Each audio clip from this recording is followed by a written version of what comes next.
M P Abdul റഹീം assistance committee എന്ന പേരിലാണ് 2024 ഫെബ്രുവരി 19 ഈ പറയുന്ന മുഴുവൻ പ്രവർത്തനങ്ങളെയും ഏകോപിപ്പിച്ച് നിയമപരമായി നമ്മൾ ഫണ്ട് സമാഹരിക്കുക എന്ന ലക്ഷ്യം വെച്ചുകൊണ്ട് നമ്മൾ ട്രസ്റ്റ് രജിസ്റ്റർ ചെയ്തത്.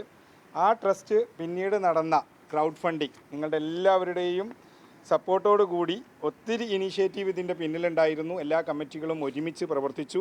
ആ കമ്മിറ്റികൾ പ്രവർത്തിച്ചതിൻ്റെ ഫണ്ട്, അതിൻ്റെ എഫേർട്ടുകളെല്ലാം ഫണ്ടായി നമ്മൾ സ്വരൂപിക്കുന്നതിന് വേണ്ടി ബാങ്ക് അക്കൗണ്ടുകൾ തുടങ്ങുകയും ഈ പറയുന്ന എം പി അബ്ദുൾ റഹീം ലീഗൽ അസിസ്റ്റൻസ് കമ്മിറ്റിയുടെ പേരിൽ ബാങ്ക് അക്കൗണ്ടുകൾ തുടങ്ങി. അതിലന്ന് ആകെ നമ്മൾ ഡൊണേഷനായി ആളുകൾ നൽകിയത് 48,36,17,317 രൂപ 16 പൈസയാണ്.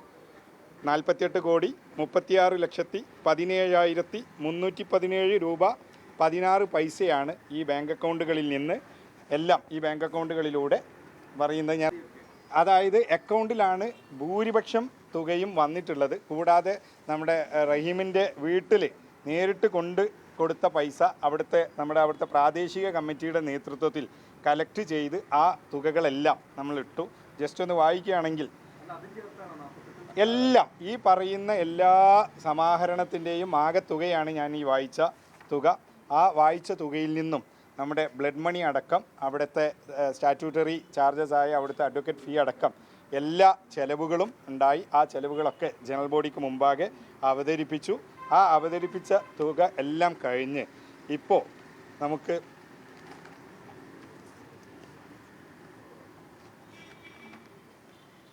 12,83,32,555 രൂപ 97 പൈസ നേരത്തെ ആരംഭിച്ച ഈ ട്രസ്റ്റിൻ്റെ അക്കൗണ്ടിൽ 2 ബാങ്ക് അക്കൗണ്ടിലായി ബാക്കിയുണ്ട്. ഒന്നുകൂടി എമൗണ്ട് പറയാം.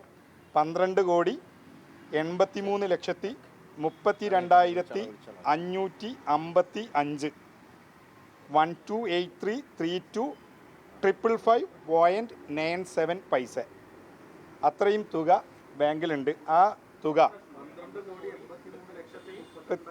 555 രൂപ 97 പൈസ ഇത് ബാങ്കിൽ FD ആയി നിക്ഷേപിച്ചിട്ടുണ്ട്. FD ആയി 12,75,06,727 രൂപയും. ഞാൻ ഇന്ന് അതിൻ്റെ സ്പ്ലിറ്റ് പറയുകയാണ്. ICICI ബാങ്കിൽ SB അക്കൗണ്ടിൽ 1,44,407 രൂപയും, ഫെഡറൽ ബാങ്കിൻ്റെ SB അക്കൗണ്ടിൽ 6,81,422 രൂപ 22 പൈസ ഉൾപ്പെടെയാണ് ഞാൻ നേരത്തെ പറഞ്ഞ ബാലൻസ് ഉള്ളത്.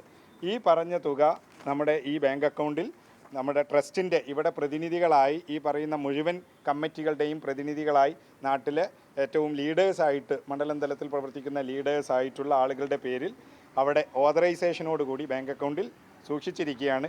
ഇപ്പോൾ ബാങ്ക് അക്കൗണ്ടിൽ നമുക്ക് ഡെബിറ്റ് ചെയ്യാനോ, അതായത് പണം പിൻവലിക്കാനോ പണം ഡെപ്പോസിറ്റ് ചെയ്യാനുള്ള സൗകര്യം തൽക്കാലം വേണ്ട എന്ന് പറഞ്ഞ് വെച്ചിട്ടുണ്ട്. കാരണം യാതൊരു തരത്തിലുള്ള ചെലവുകൾക്കും വല്ല മീറ്റിംഗ് ചാർജോ വല്ല കൺവെയൻസോ വല്ല ട്രാൻസ്പോർട്ടേഷനോ ഒന്നും തന്നെ നാളിതുവരെയായിട്ട് ഈ കമ്മിറ്റിയോ ഈ കമ്മിറ്റിയിലെ ഏതെങ്കിലും അംഗങ്ങളോ ആർക്കും തന്നെ ചെലവ് വന്നിട്ടില്ല. പൂർണ്ണമായും ഈ സംവിധാനം അതായത് റഹീമിൻ്റെ അവിടുത്തെ മോചനവുമായി ബന്ധപ്പെട്ട ഡയറക്റ്റ് ചെലവുകൾ മാത്രമേ ഇതിൽ വന്നിട്ടുള്ളൂ. കൂടാതെ ട്രസ്റ്റുമായി ബന്ധപ്പെട്ട നമ്മൾ ട്രസ്റ്റ് രൂപീകരിച്ചു. ഈ പറയുന്ന ട്രസ്റ്റ് രൂപീകരണത്തിന് ശേഷം ഇൻകം ടാക്സിലെ സെക്ഷൻ 12A സെക്ഷൻ പ്രകാരം ഇൻകം ടാക്സിലെ NGOസിന് കിട്ടുന്ന ഇൻകം ടാക്സ് എക്സംഷന് വേണ്ടിയിട്ടുള്ള അപേക്ഷ നൽകി. ആ അപേക്ഷ മേൽ ഇൻകം ടാക്സ് നോട്ടീസ് അയച്ചിരിക്കുന്നു. കാരണം ഇവിടുത്തെ നിയമപ്രകാരം ഇന്ത്യയിലാണ് ഈ പ്രവർത്തനം നടത്തേണ്ടത്. നമ്മൾ ഇന്ത്യക്കാരനായ ഒരാൾക്ക് വേണ്ടി ഗൾഫിലേക്കാണ്, സൗദിയിലേക്കാണ് ഇവിടെ നമ്മുടെ വിദേശ മന്ത്രാലയത്തിൻ്റെയും കൂടി അനുമതിയോട് കൂടിയിട്ടാണ് ഈ കാര്യം വിനിമയം നൽകിയത്, അങ്ങോട്ട് ട്രാൻസ്ഫർ ചെയ്തിട്ടുള്ളത് എങ്കിൽ പോലും ആ പറയുന്ന കാര്യങ്ങൾ ഇൻകം ടാക്സിന് ബോധിപ്പിക്കുന്നതിന് വേണ്ടിയിട്ട് അവർ നോട്ടീസ് അയച്ചു. അതിൻ്റെ പേപ്പർ വർക്ക് നടന്നുകൊണ്ടിരിക്കുകയാണ്. ഇൻകം ടാക്സിൻ്റെ മുഴുവൻ എക്സംഷനും കിട്ടുന്നത് വരെ ഈ പറയുന്ന ട്രസ്റ്റിൽ ബാക്കി വന്ന തുക അത് സുരക്ഷിതമായി FDയിൽ തന്നെ സൂക്ഷിക്കുന്നതിന് വേണ്ടിയിട്ടാണ് ഈ ട്രസ്റ്റ് ജനറൽ ബോഡി യോഗം തീരുമാനിച്ചിരിക്കുന്നത് ഈ പറയുന്ന മുഴുവൻ കണക്കുകളും എല്ലാ കാര്യങ്ങളും 2024 സാമ്പത്തിക വർഷത്തിലും 2025 സാമ്പത്തിക വർഷത്തിലും ഇൻകം ടാക്സ് റിട്ടേൺസ് ഫയൽ ചെയ്ത് ഈ ട്രസ്റ്റ് നിയമപരമായി നിലനിർത്തിക്കൊണ്ട് പോകുന്നുണ്ട്. ഇൻകം ടാക്സ് ഡിപ്പാർട്ട്മെൻറ്റിൻ്റെ അന്തിമ എക്സംഷൻ കിട്ടിക്കഴിഞ്ഞാൽ ട്രസ്റ്റിൻ്റെ നേതൃയോഗം ട്രസ്റ്റിൻ്റെ ഔദ്യോഗികമായതും ഈ നിരവധി കമ്മിറ്റികളുടെ ഒരു കോർഡിനേഷനാണ് ഈ ട്രസ്റ്റ് പ്രതിനിധീകരിക്കുന്നത്. അവരെല്ലാവരെയും കൂട്ടി എങ്ങനെയാണ് ആ ഫണ്ട് വിനിയോഗിക്കേണ്ടത് എന്നുള്ളത് നമുക്ക് തീരുമാനിക്കാം എന്നുള്ളത്.